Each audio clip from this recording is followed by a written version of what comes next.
मुल्क भर में कागजात नामजदगी की जांच पड़ताल स्क्रूटनी 30 दिसंबर तक जारी रहेगी। 3 जनवरी को कागजात की मंजूरी और मुस्तरद होने पर अपीलें दायर हो सकेंगी।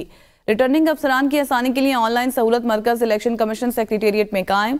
सहूलत मरकज की मुआवनत नादरा, कौमी एहतसाब ब्यूरो, FIA, FBR और स्टेट बैंक कर रही हैं।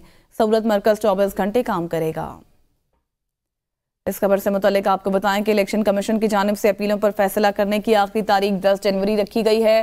उम्मीदवारों की हतमी फहरिस्त 11 जनवरी को जारी की जाएगी। 12 जनवरी को कागजात नामजदगी वापस लेने की आखिरी तारीख होगी।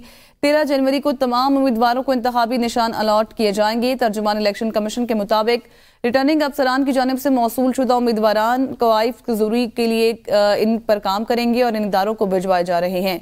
इलेक्शन कमीशन ने secretary power division, secretary petroleum division, secretary national telecommunication division, secretary housing and works division, चारों चीफ सेक्रेटरीज और चेयरमैन CDA को भी तहरीरी तौर पर मतला किया गया है।